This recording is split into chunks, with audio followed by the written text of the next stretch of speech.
Assalamualaikum warahmatullahi wabarakatuh. Perkenalkan, nama saya Desi Anissa Utami, Prodi TIP angkatan 2020, NIM 200104216.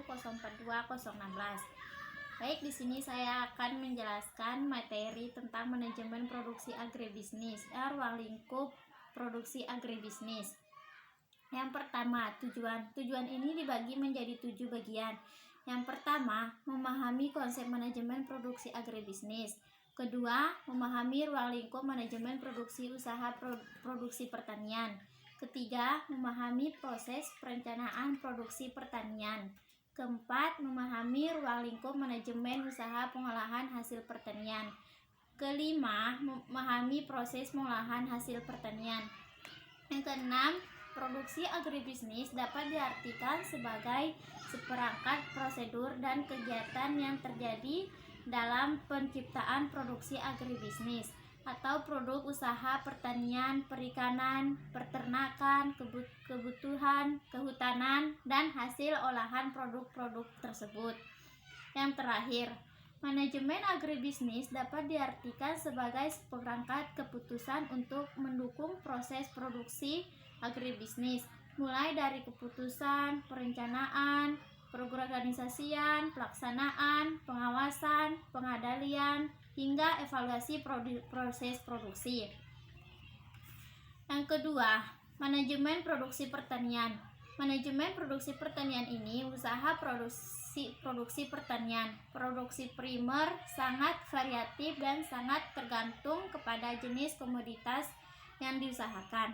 Manajemen produksi pertanian mencangkup kegiatan perencanaan, pengorganisasian, input, dan sarana, pelaksanaan, pengawasan, evaluasi, dan pengendalian. Materi yang ketiga, ruang lingkup manajemen produksi pertanian. Ruang lingkup ini dibagikan menjadi 6 bagian. Yang pertama, perencanaan produksi pertanian, pemilihan komoditas pertanian, pemilihan lokasi produksi pertanian, dan penempatan fasilitas.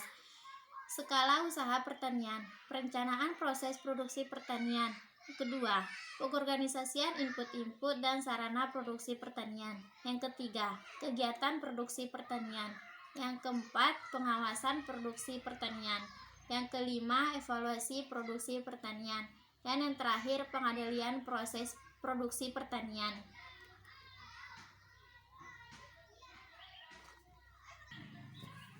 Selanjutnya, pemilihan komoditas pertanian. Pemilihan komoditas pertanian ini yang akan diusahakan memegang peranan penting dalam keberhasilan usaha produksi pertanian.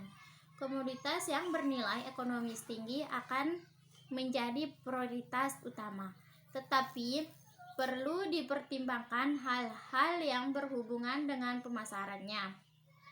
Bisa terjadi komoditas bernilai ekonomi dalam produksi tetapi tidak tepat untuk diarahkan produksi dan wilayah pemasaran yang akan dituju. Komoditas yang telah dipilih selanjutnya ditetapkan sejenisnya atau varietasnya sesuai dengan kondisi topografi dan iklim lokasi yang direncanakan. Selanjutnya, pemilihan lokasi produksi pertanian dan penempatan fasilitas.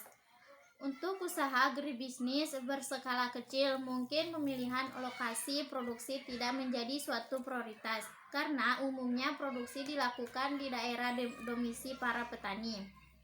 Usaha agribisnis yang berskala menengah ke atas seperti perusahaan perkebunan, peternakan, perikanan, dan dikelola oleh perusahaan dengan modal investasi yang berjumlah besar, maka pemilihan lokasi tersebut akan besar pengaruhnya bagi keberhasilan dan kesinambungan usaha. Beberapa hal yang menjadi pertimbangan dalam pemilihan lokasi. Yang pertama, ketersediaan tenaga kerja. Kedua, ketersediaan perencana dan sarana fisik penunjang. Yang ketiga, lokasi pemasaran. Yang keempat, ketersediaan insentif wilayah. Selanjutnya, perencanaan proses produksi pertanian. Perencanaan produksi pertanian ini setelah menetapkan jenis dan varietas komoditas yang akan diusahakan, lokasi produksi, dan penempatan fasilitas serta skala usaha yang akan dijalankan, maka mulai merencanakan proses produksi. Khusus dalam pembukaan usaha baru diperlukan perencanaan pengadaan fasilitas seperti bangunan, peralatan, dan perlengkapan produksi. Setelah perencanaan pengadaan fasilitas dirampungkan, maka dilanjutkan dengan perencanaan proses produksi. Hal-hal yang perlu ditimbangkan dalam perencanaan produksi adalah biaya produksi, penjadwalan proses produksi, pola produksi, dan sumber-sumber input dan sistem pengadaannya.